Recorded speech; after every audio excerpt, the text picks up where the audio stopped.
And they were like, so you were started fishing with the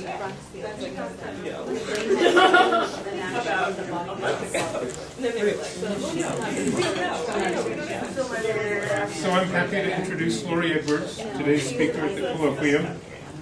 Laurie is a product of the Graduate School of Education here at the Sesame program. While she was here, she worked with Alan Schoenfeld and Andy DeSessa. Before that, she received her teaching credential in England, and before that, she was a double major at UC Santa Cruz in mathematics and society and culture. She's a professor in the Kalmanovitz School of Education at St. Mary's College of California, which is in Moraga, just on the other side of the East Bay Hill. And she's been a director there of the multiple subject credential program. She's interested in mathematics education in general, and specifically focuses on cognitive linguistics, embodied cognition, and gesture, and its relation to mathematical discourse. She's worked on the conceptual basis of proofs, problem solving, conceptual integration, and metaphors in gesture. Today she'll be talking to us about gesture and multimodality in mathematics. Thank you. Thanks. To stand up and say welcome and to thank you all for coming on such a warm day. It's actually even warmer over in Morocco where I have to go teach tonight. I teach math methods for elementary. So after this I'll pretty much scoot off. But if anyone wants to follow up in any way, I would be more than happy to talk with you. And Lloyd has my email address. So, as I say, thanks for coming. The name of the talk is, title talk is Gesture and Multimodality in Mathematics. And you might be thinking, or you might not, because some of you I'm sure have run into these ideas before, but you might be thinking, well, I looked at mathematics via gesture and multimodality.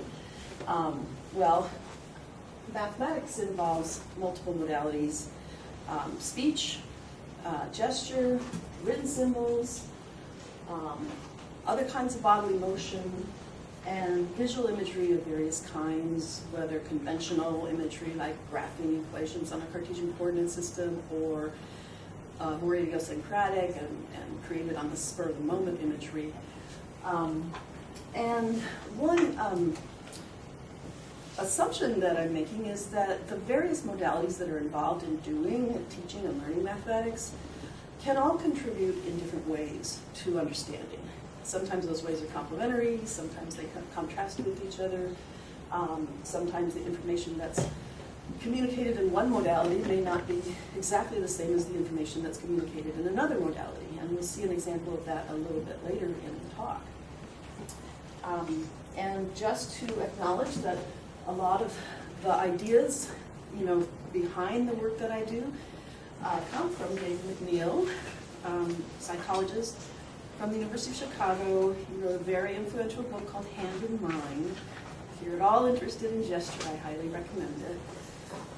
It even has an interesting little part of a chapter where he proposes the hypothesis that that there are similarities in the kinds of gestures that are used for mathematical ideas across different mathematicians.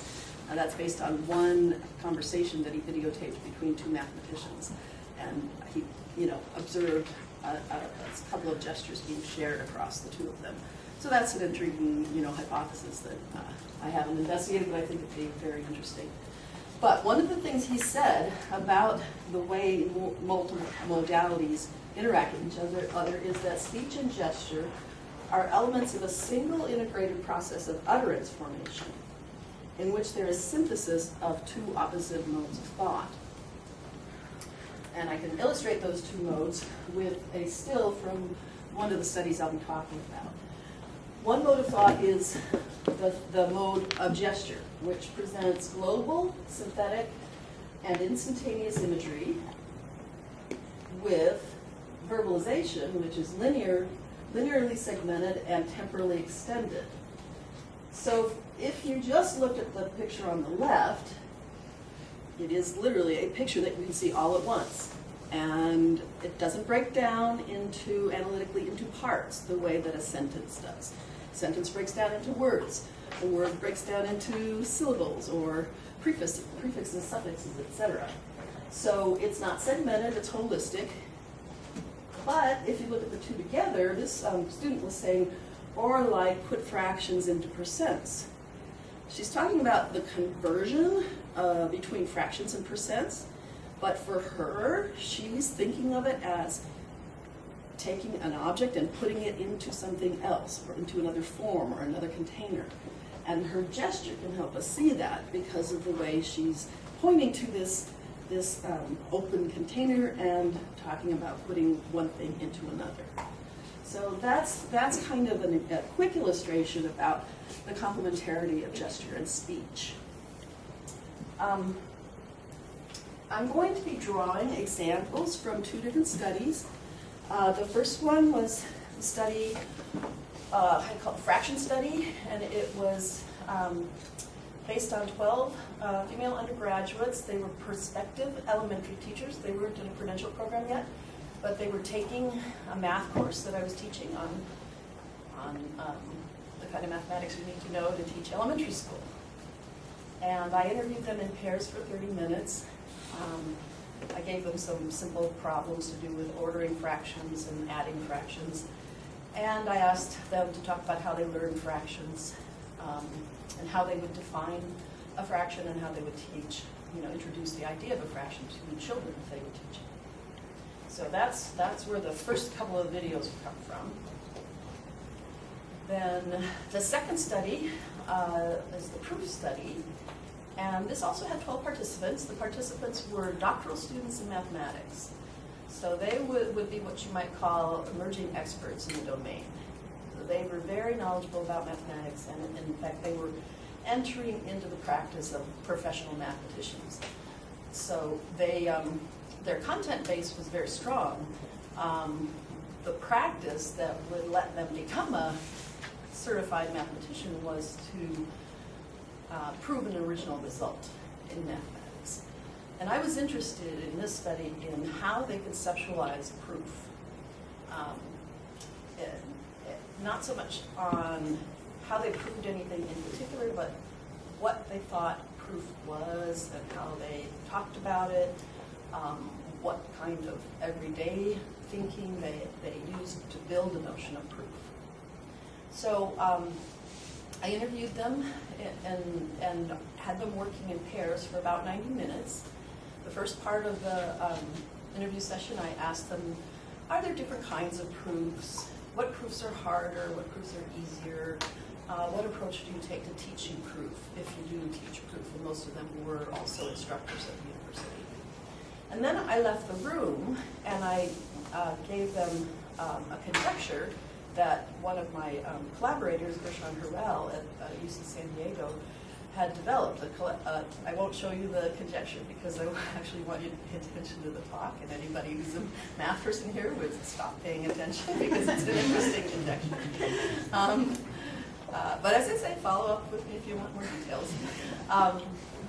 But Gershon had found this conjecture.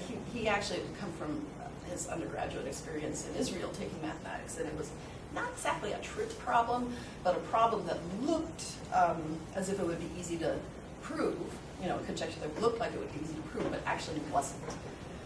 So I left the videotape running, and I left the room because who would want to sit in a room and work on a proof with somebody watching you?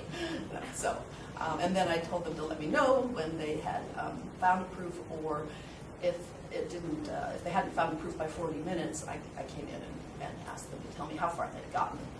Everybody, all 6 pairs did generate a proof. Some were a bit more polished than the others, but they all had gotten on the right track for it.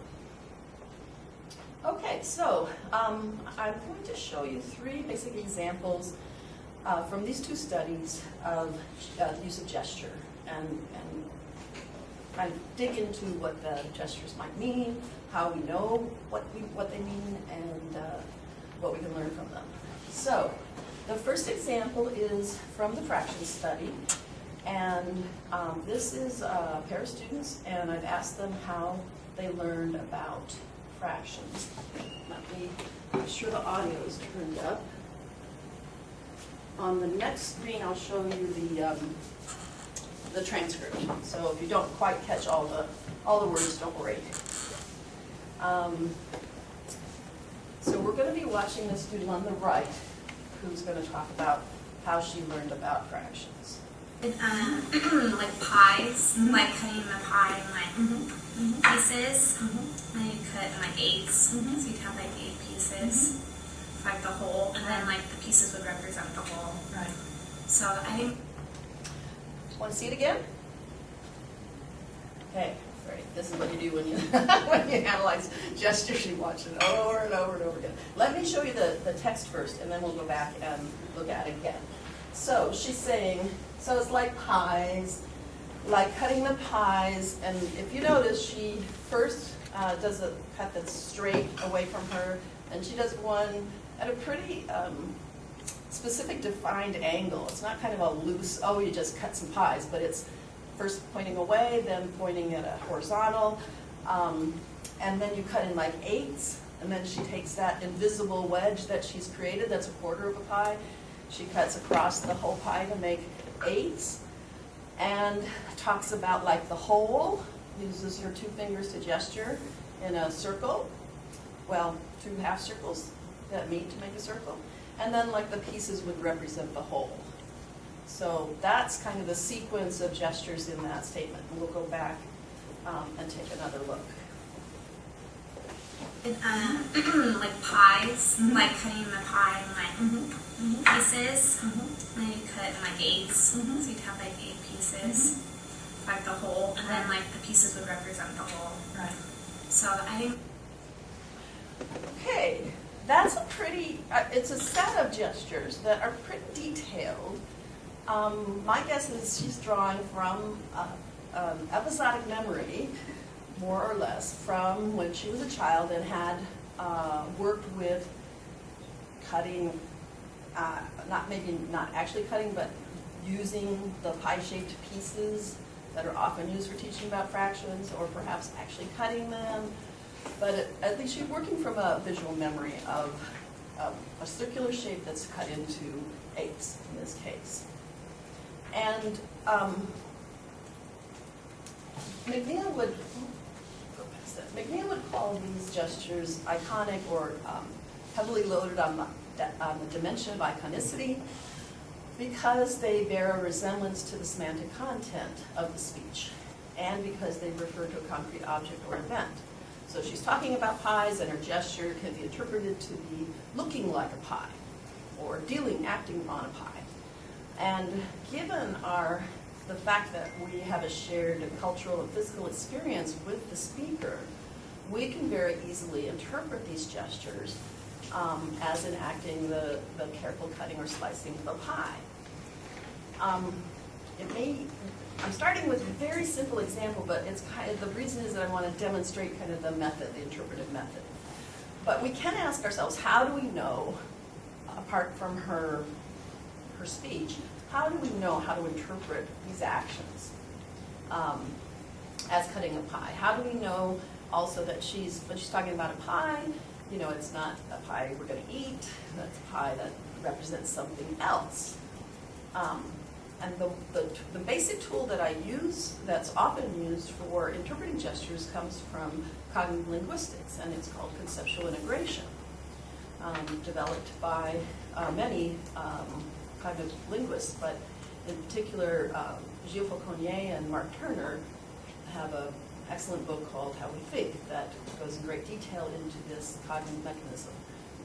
So conceptual integration is a mechanism that connects input spaces, connects mental spaces.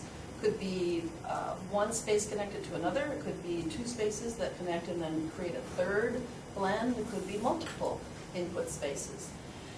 Projects selectively from these input spaces to a blended space, and therefore develops emergent structure. So it's a mechanism that accounts for how you get new ideas out of old ideas, out of ideas you already know.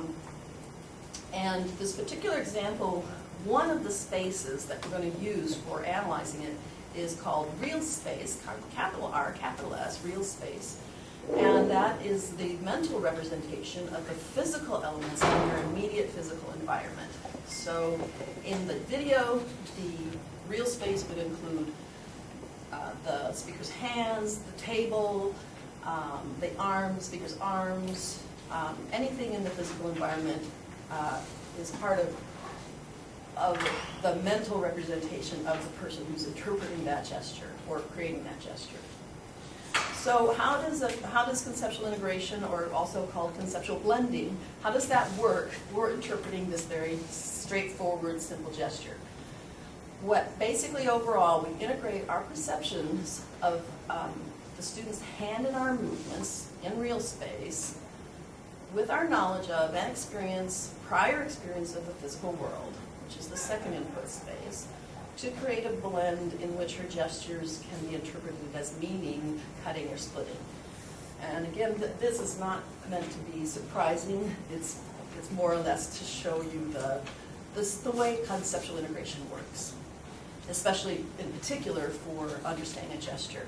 Conceptual integration is used quite extensively for understanding lots of expressions, lots of language and poetry and lots of other fields. And this is just an example of how it's applied to gesture. So this is a typical diagram for conceptual integration. You have the real space input. So we have the student's hand, which is linked in our own experience. We know about knives, so we say, oh, we can see her hand as if it were a knife. The hand shape is something like a knife shape. It's not literally like a knife shape, but you know, it's longer than it's tall. It's got a resemblance to a knife shape. The motion of lifting and putting your hand down is like a cutting action. So the generic space at the top are the common features between the two input spaces. The narrowness of the hand, the perpendicularity to the surface, raising and lowering. Those are in common between our experience with knives and cutting and with her miming that experience using her hand. And then the blend selectively takes those elements and puts them into one new space where we see her hand and her hand motion as cutting or splitting. And this, this gesture, it's not uncommon. You can see lots of places, whether you're talking about fractions or not. Something that's interesting about her specific gesture is that the hand angle also had a meaning in the gesture. So the angle that she used for making those cuts, she is connected to her speech about the size of the fraction. So she's got eighths that comes out of the sequence of gestures. And that's not found necessarily in all instances of this gesture, but it was in this case. So again, like I say, this is a kind of a simple example. In context, though, she's as I say, she's using this gesture to talk about how she learned about fractions. So her speech and the discourse context clarify that the cutting of the pie is not a culinary context, but the pie and its pieces are intended to bring to mind the notion of a fraction, which is an abstract whole and parts of the whole. So this is what could be called a chain of signification. You have the gesture that makes you think about a physical object like a pie being cut into pieces. The pie being cut into pieces is supposed to make you think about an abstract whole that's cut into pieces, and those pieces are a fraction. So it's meant to evoke another metaphor.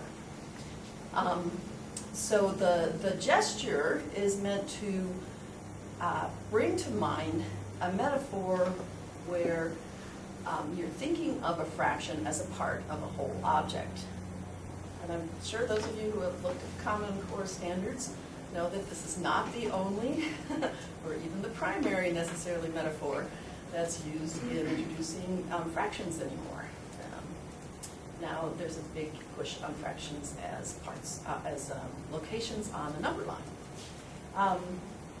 But anyway, to kind of spell out this metaphor, the source for the metaphor is cutting a whole pie into pieces. The target is the fraction as a part of the whole.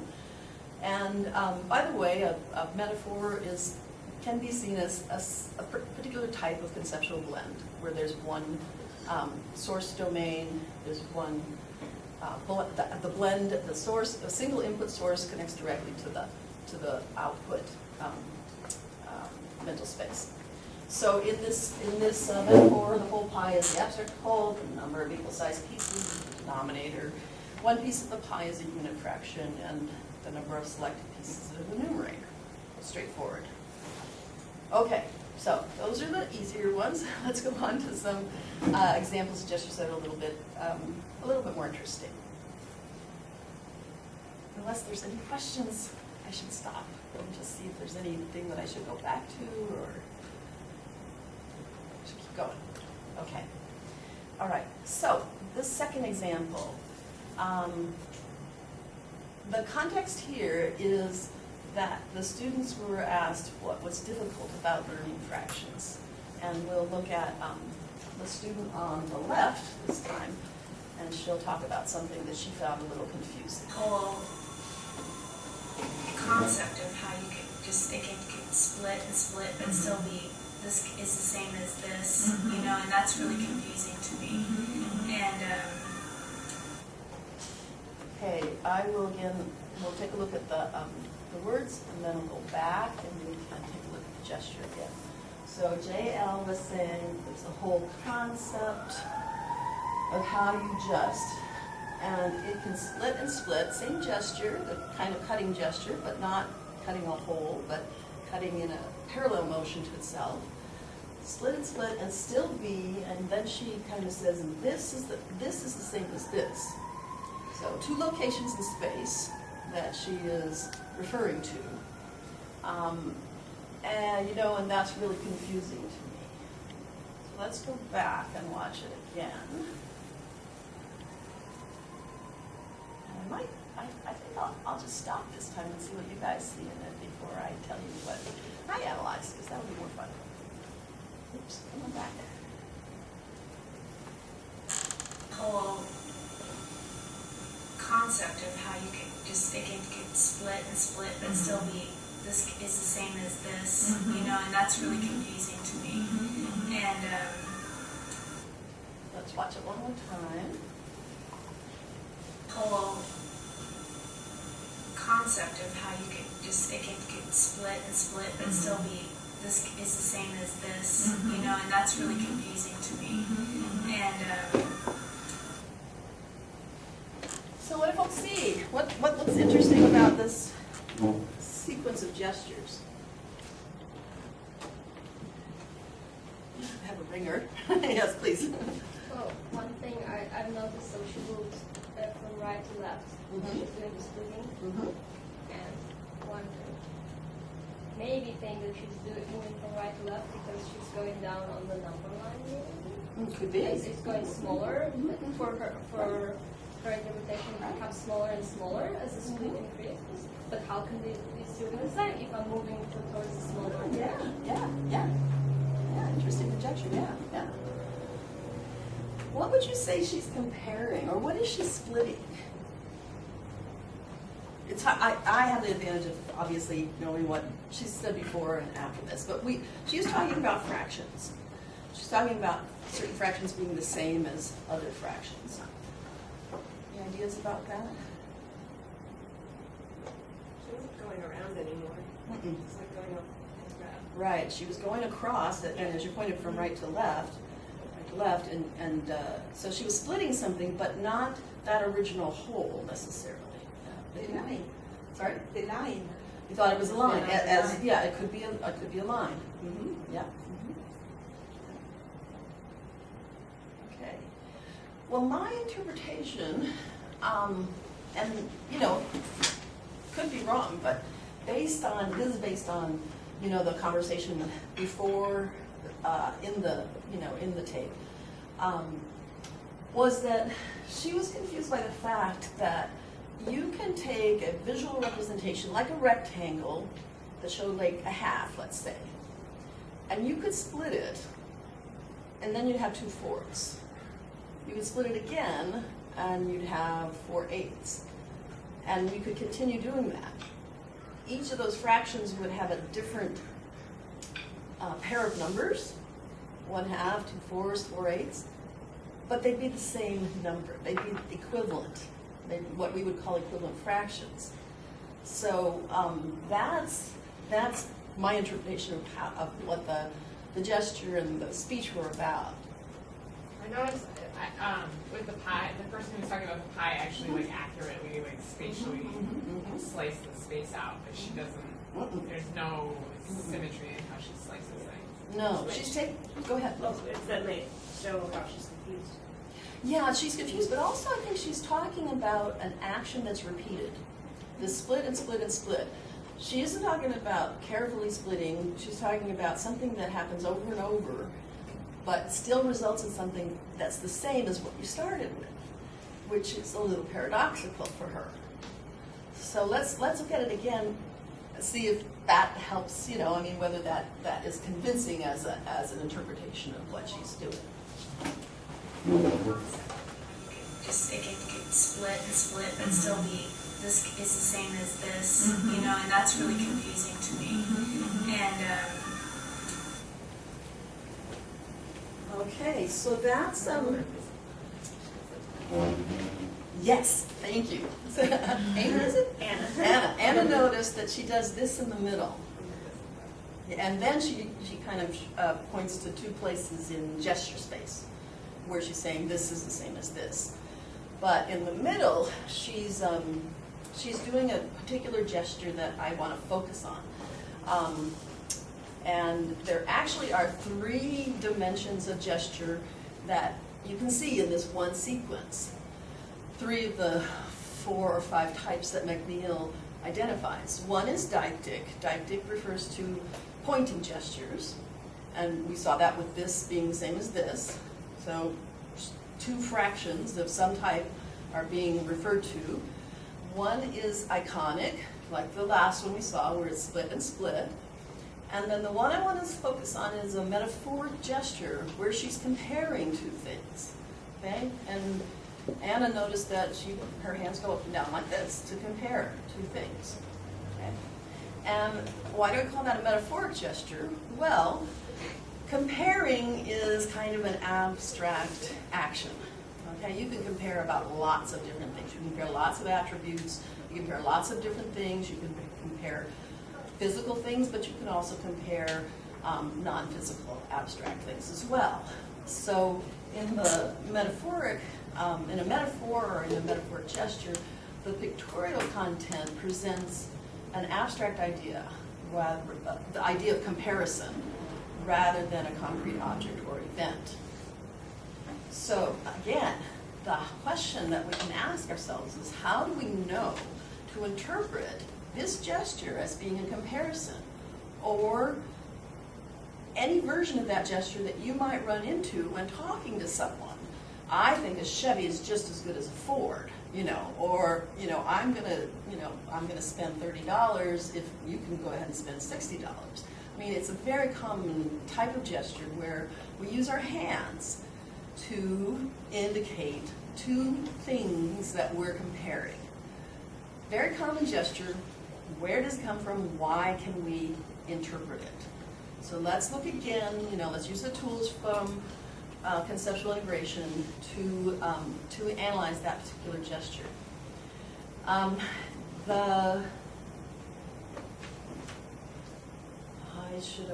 meant to put the full reference for this.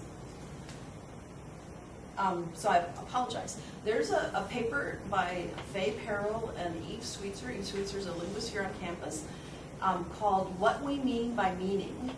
And maybe I put it up earlier, I'm not sure, but it's a very influential and very important paper in the study of gesture and conceptual linguistics.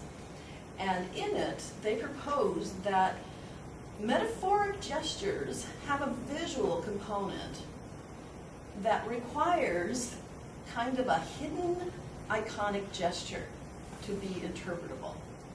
So in other words, I'm doing something visual when I'm talking about this comparison. I could say, this gesture indicates comparison, but why do I use these particular visuals? So their approach is to back up one link in the chain and say, how does this gesture get us to the more abstract idea of comparison? So the first in this double mapping is an iconic mapping from real space to the source domain of the metaphor, which is itself concrete or visual, and the second is a metaphorical mapping from the source domain to the target. Now that sounds a bit confusing even to me, and so let's look at an example for this particular gesture. So if we just wanted to but just wanted to see the gesture and think about what the source of the gesture is, real space, and the target, which is still something visual, it would work kind of like this. So you've got two hands that are alternating going up and down. And in general, the target, what you're trying to do is you're trying to visually make salient one thing and then another thing. So you're lifting one thing while the other one's going down, you're lifting the other while the opposite one's going down. So you're presenting or making salient one object and then another object. So, the left hand is one object, the right hand is a different object. Moving the hand up makes it set visually saliently, and then back and forth, you draw attention to one then the other. And so that's the iconic mapping from the actual physical actions of your hands representing making to any two physical objects visually salient one at a time. And then the metaphoric mapping is taking those physical objects and mapping them to the abstract objects that are being talked about in this particular situation. So in this particular situation, she's talking about two fractions, and she's saying they're the same. So each of the hands maps to a physical object, but that physical object is mapping to a fraction. So this is the double mapping that allows us to look at the comparison she's making and say, oh, she's comparing two fractions, and make sense of the entire discourse or the entire phrase that she produced there. All right, so that's an example of a little bit more sophisticated of mapping that's not just concrete, but also takes us to a metaphorical use of the gesture to indicate a comparison. Okay, so how about a third example? And this one is from the proof study. So the proof study, this is a pair of students that I was interviewing. This is before they actually started working on the proof. And I was asking them about what kind of proofs they considered easy, what kind of proofs they considered to be harder. And we'll be watching the student on the left, who talks about a proof that's harder, what it's like when a proof is harder. Oops. And then the question is, well, can I fill in those steps that I have? Because you start figuring out, I'm starting at point A, I'm ending up in point B. There's going to be some road. Where does it go through? And can I show that I can get through there? Sometimes you can show maybe 2 out of... Okay, I'm just going to play it again while we're here. And there's actually 2 metaphors that I'm going to talk about in here. See if you can And then the catch question both. is, well, can I fill in those steps that I have? Because you start figuring out, I'm starting at point A, I'm ending up in point B. There's going to be some road. Where does it go through? And can I show that I can get through there? Sometimes you can show maybe 2 out of... Okay, so let's take a look at the text. So WG says, could you start figuring out, I'm starting, actually, I think I left something out of this. I did. Let's go back. And then the question is, well, can I fill in those steps that I have? Okay, so I need to add something to here, which I'll do right now, because I don't want to move it there.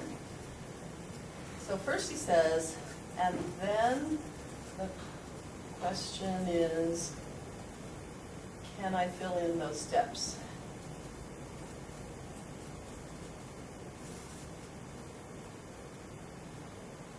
And then he goes on after that. So let's go back into here. Okay, so then the question is, can I fill in those steps? So as you start figuring out, I'm starting at point A, ending up at point B. There's going to be some road. Where does it go through? And can I show that I can get through there? Okay.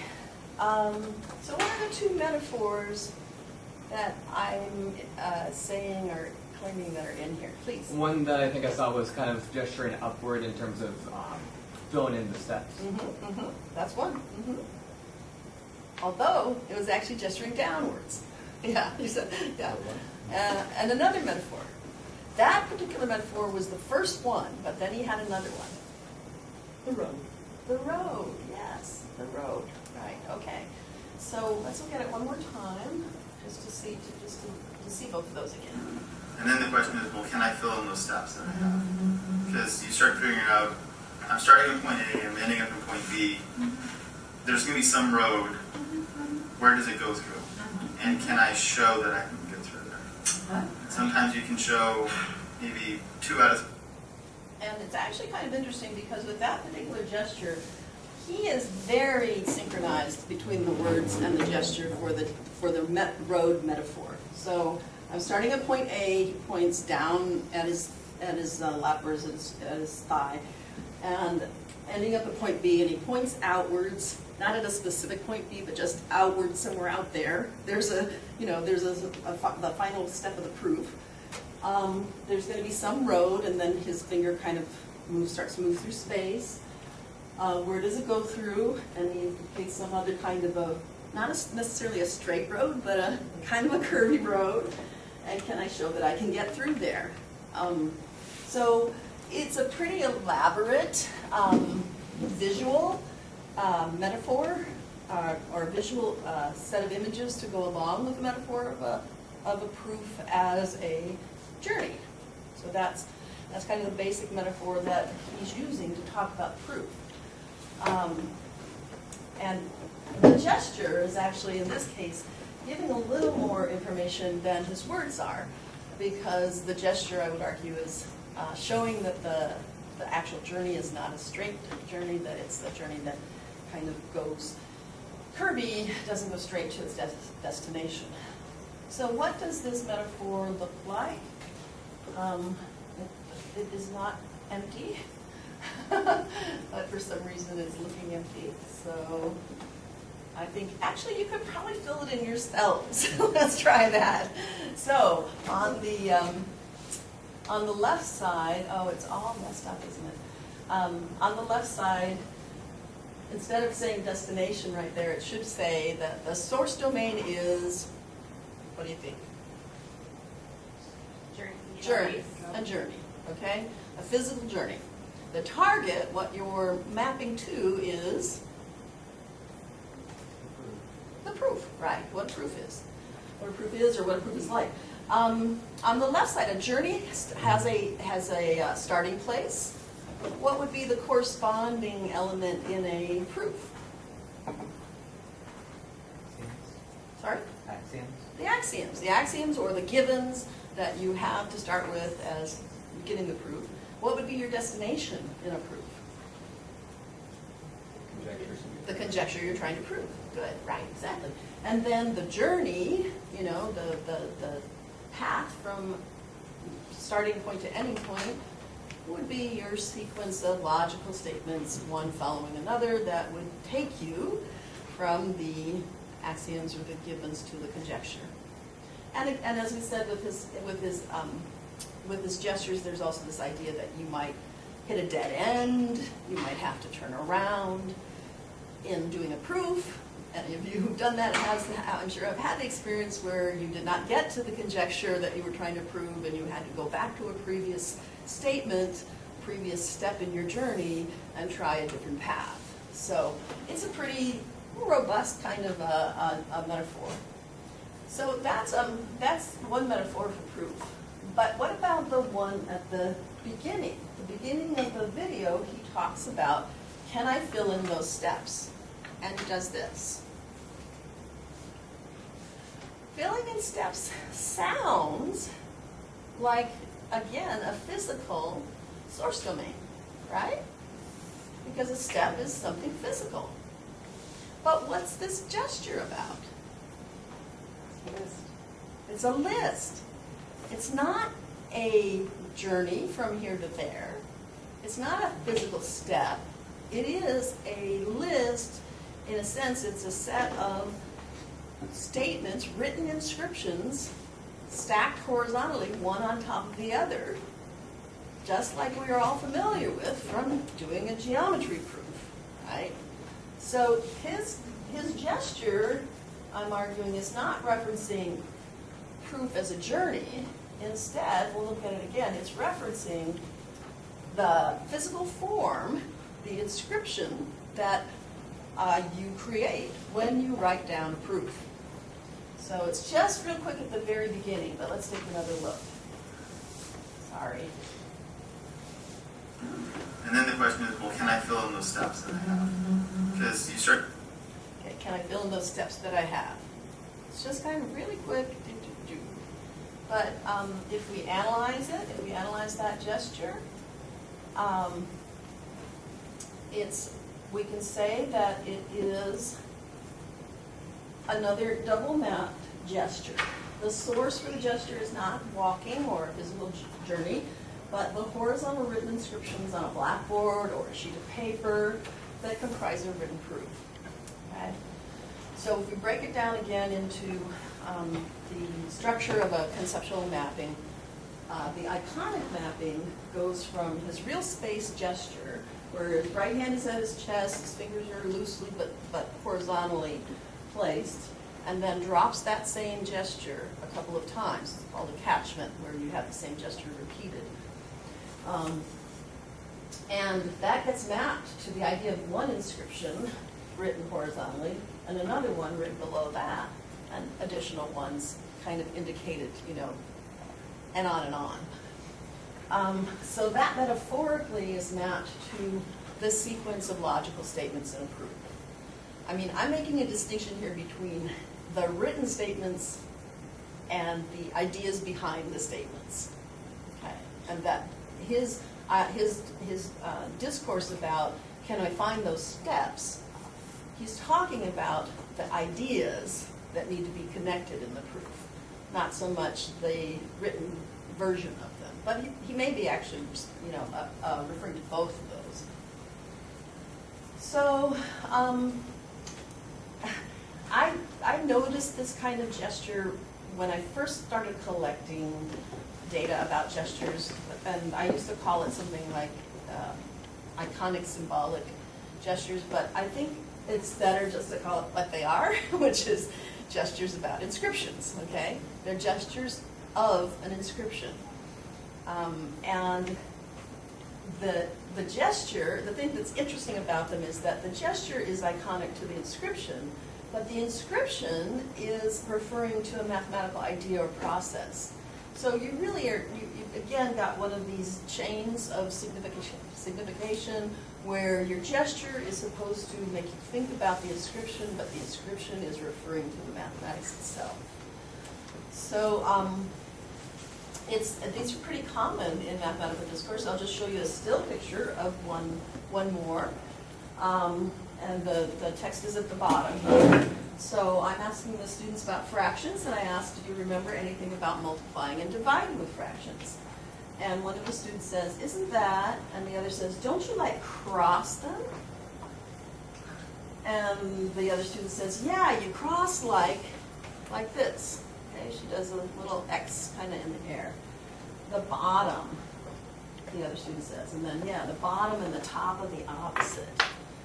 So these students are, unfortunately, they're not actually remembering either multiplication or division of fractions. What are they remembering? Cross multiplication of proportions. It's you know, they're remembering multiplying the you know, the numerator of one proportion or fraction with the denominator of the other, and crossing those and looking to see if they're equal. Something we all learned how to do in high school, but they misremembered it as being something to do with multiplication or division of fractions. But the main point is that they're gesturing in a way that, again, indicates their memory of the inscription, of the action that they took to write or to inscribe that process. And that is supposed to help them remember the mathematics, although in this case, they've kind of gotten to the wrong, you know, place with that gesture and that inscription. So, just to kind of wrap things up and have time to talk a little more, the idea here again is another example of this kind of chain where the gesture evokes the form of the inscription and the inscription evokes the mathematical meaning. And if we kind of step back and look at the idea of each modality that's used in doing mathematics has its own affordances. We focused on gesture here, but graphs, each kind of mathematical symbol, any other kind of modality that's used in doing mathematics can also contribute to this chain where your idea is that you're eventually building an understanding of the mathematics itself, so that the modalities should reinforce and help each other and help the student to understand the mathematics in a fuller way. Unfortunately, like with this example of crossing, sometimes we find that students will get kind of stuck at the level of the inscription. And sometimes it's called symbol pushing. They remember that you did something with that symbol. You know, I know I put it on the other side of the equal sign, or I know I had to cancel it, or, you know, that they work at the level of the inscription, and that's the level of representation they're working on, rather than being able to clearly connect the symbol and the inscription with the meaning.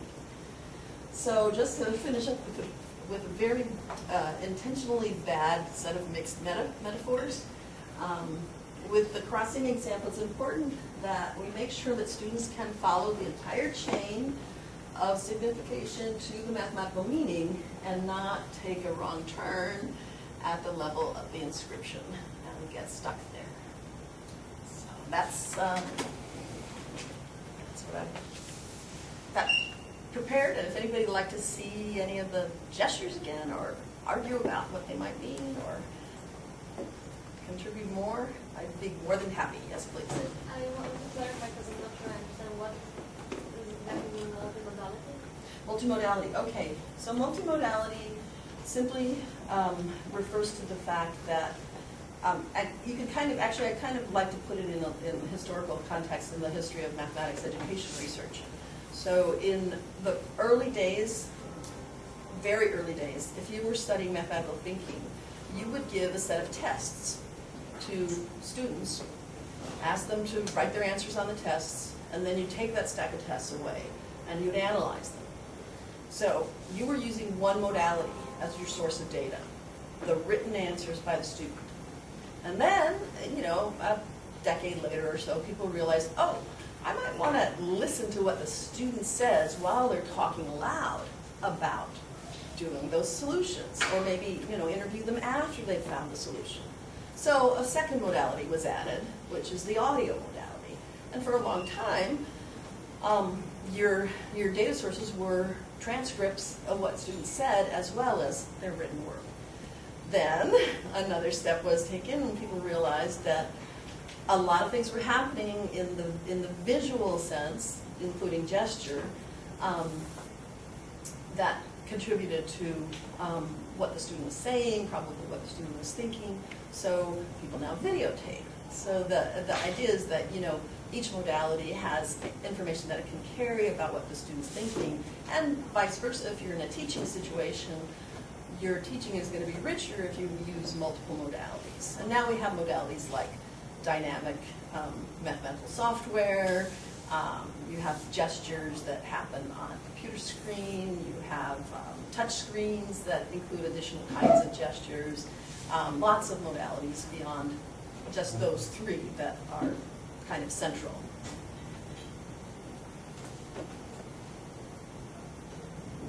So I'm kind of curious, how many folks here have analyzed gestures before? Okay, great. Okay, yeah. Anything you want to, suggest about that I might have missed, or anything that you have observations on with these particular examples? So, Can you just go back? Yeah. One or two slides. Which one do you want to see? Well, about where you got into the symbol pushing idea. Okay. So this is one example of the symbol pushing.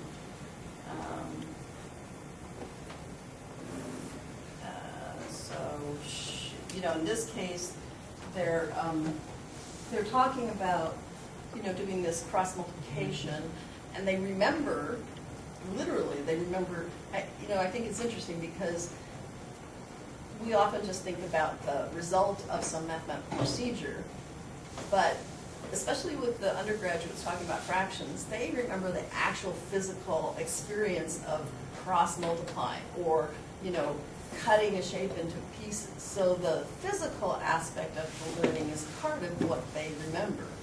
Right. So it sort of implies that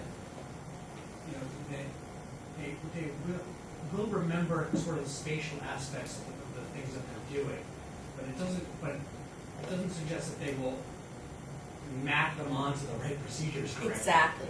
Exactly. And that, I think, it's a potentially useful aspect of looking at student gestures is to try to see whether what they're remembering is just the procedural symbol pushing, or whether their gestures indicate that it goes farther than that. Well, what is the instructional implications? Because if they can sort of remember the gestures, but then you don't necessarily know whether they're remembering them for the right thing. Right. How does it help you? Right. I think that it's probably that my answer probably isn't something that's specifically tied to gesture studies, but in general, what I tell my students that are going to be teaching elementary math is that you need to have the actions first and then the labels later. So that if you're talking about adding or multiplying or dividing fractions, you better give some physical experiences with fraction pieces that are fitting one and counting how many can be taken away, or doing an action that corresponds to multiplication or division before you simply show them that you multiply both numerators and you multiply both denominators. So it's not something that comes directly out of, as they say, out of gesture studies, but the kind of principle that you build I guess in a way it comes out of embodiment, in the sense that all mathematical knowledge comes out of our physical experiences, and if we're going to teach well, then we want to provide students with physical experiences on which to build the knowledge, rather than starting with the symbolic and trying to attach meaning to that. Because attaching meaning, once they've seen the symbolic procedures, is much harder than attaching the symbols to an action that they are familiar with. It's kind of a general answer, but I don't know if it addresses your real question. Yeah, I guess what it's something that's still in research. Yeah. It needs to be researched. When you have kind of strong spatial cues, and embodiment is a way that students understand things. But if the embodiment is the embodiment of something that is misleading, how do you almost get them to kind of work away from that? So, for example, we look at graphs, and we look at, like, say position over time graphs, and it looks like a landscape, right? And so they're very inclined to think of it in spatial terms, but they're not actually thinking about it in symbolic terms. Absolutely. That's a really good question, because you're right. Just because there's an embodied aspect doesn't mean that that embodied aspect corresponds to the official mathematical understanding. And there's a paper that I wrote some time ago with Rafael Nunez and Jean-Philippe Matos that it's called Embodiment as Grounding for Situatedness in Mathematics, I think is what the name of it is. But the example we look at there is the example of continuity in real analysis, let's say. Continuity on an embodied sense, an everyday sense, is you've got your pencil and you're leaving the pencil on the surface and you're drawing a graph. And if you never lift your pencil, that graph is continuous. Now that's a perfectly good, intuitive, embodied way to think about continuity. But it is not, it doesn't work for all the cases that you're going to encounter in real analysis. And that's because, the definition of continuity is not based on the action of drawing something. It's based on the limits, a set of, some definitions based on limits, which are defined in a static atemporal sense mathematically. And the book that George Lakoff and Rafael Nunez wrote, Where Mathematics Comes From, goes through what they call the discretization program. So within mathematics itself, for centuries and millennia, the everyday notions of things like continuity were just fine. You could do whatever you wanted with them. But at a certain point in the 1800s, mathematicians realized they wanted to get firm definitions that did not rely on intuitions, but instead were all based as much as possible on set theoretic notions and on things like, limits, the kind of formal foundations of calculus were coming at about the same time. So that's kind of what we teach now. Since then, to really learn mathematics, if you're going to be a math major or whatever, you need to learn those foundations. Sometimes your embodied experience goes quite well with those foundations, and sometimes it doesn't. And when it doesn't, then it is a problem, or it's a teaching quandary as to how to help students make that leap from their intuitive embodied notion to the formal mathematical notion. Now that formal notion is also embodied, but it's embodied in a different way. And what we suggest in the paper, although we certainly didn't go into showing how to do it, is that making it explicit for students that there are these two foundations for the notion of, say, continuity is a good approach. Is to say, here's this one approach, it's got a long history, it's been perfectly serviceable, but at some point, here are our examples where it doesn't work. Here are the monsters. Here are the cases where you can't define it by, not lifting your pencil. So, mathematics had to come up with a more robust foundation for it, and they had to change the way they defined it. So it's basically saying, let's look under the hood, let's look, historically, let's look at the foundations and see how they differ, so that the student doesn't feel that what they think intuitively is wrong because it doesn't match, it doesn't give them the right answer all the time. What they do need to learn how to think more formally, but that doesn't mean their intuitions were, are completely wrong or were never considered valid mathematics. That's a very long-winded answer, but it's a great question that you're asking.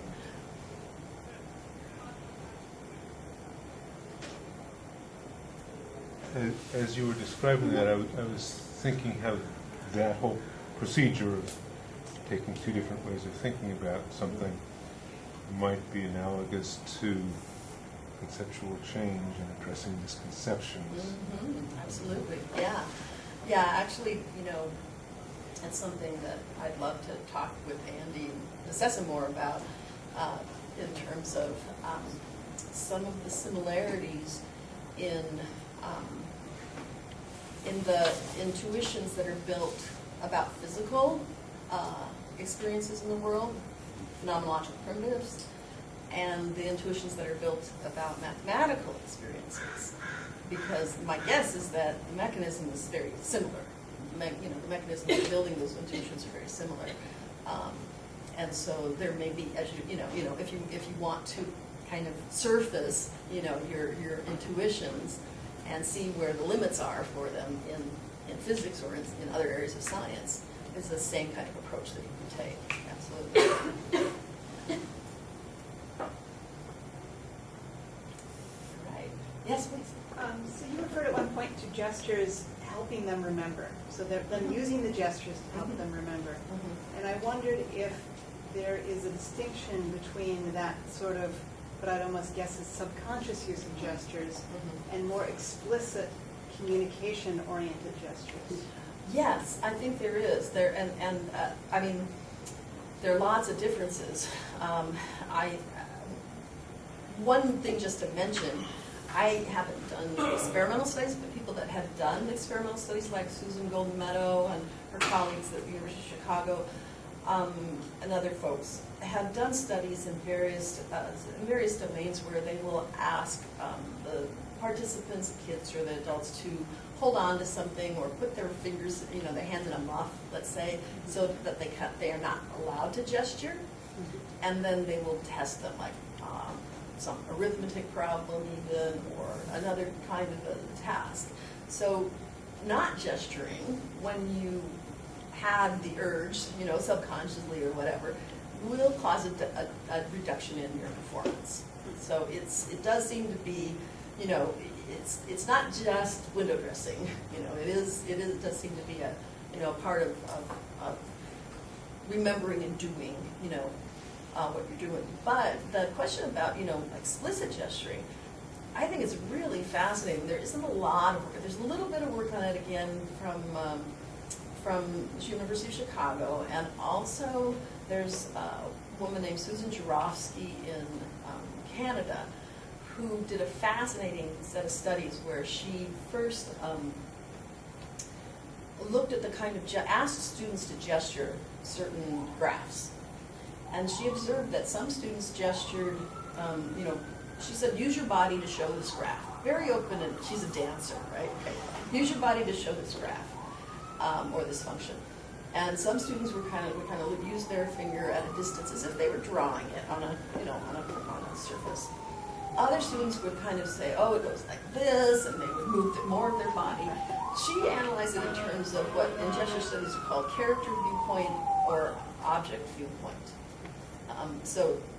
But what she found out, totally by accident, by talking to the teachers, is that the students that used the distant character viewpoint, the graph is out there and I'm showing it, were less proficient than the students that used the object viewpoint, that kind of embodied the graph themselves. So then she went on and did a study where she taught the students to embody the graphs and to even add sound effects, like when a graph, crossed the y-axis and, found a root. Then they, she had some sound that she had to make boop or something, I don't remember. And then she, she didn't use a control group, but she did find, the taking on the object viewpoint and embodying the graph helped students to understand and to perform better. Yeah. Just to clarify what you were now describing, what exactly do you mean by object viewpoint? I mean, So, you're looking on the graph, or you are the graph? You are the graph, right? So either you're looking at the graph as a second, like it's a separate character from you, or you are the graph. Yeah. What was confusing, that's what I understood at the beginning, but then you said when you're crossing the y-axis, so the graph is all the time crossing the y-axis. There's no movement involved if you are the graph all the time. Whereas if you're walking the graph, just a certain time point. Right. So kind of, Now you were it's- describing the thing from what felt to me kind of two different viewpoints. Oh, okay. Whether you're the graph, but you're not all parts of the graph all the time. Right.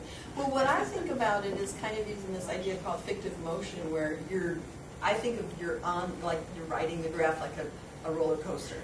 So, at certain points, so there's a time involved. So at certain points in that ride, you're above the y-axis, other times you're below, and then at certain points you cross it. That's kind of how I have interpreted it. I'm not sure that that's exactly how she she taught it to the students, but it seems like it. Yeah, it's a great paper. It's in Gesture, the journal Gesture, I can't remember the exact title of the paper, but her last name is Jarofsky, G-E-R-O. You're it. Huh? You're it. You're It, is that what it's called? I think that's like the, Yeah. the pre. Yeah, You're It, yeah.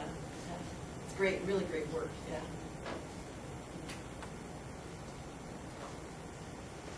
Well, thank you so much. I really appreciate you being here. I appreciate your questions and Thank you. enjoy it. Thank you.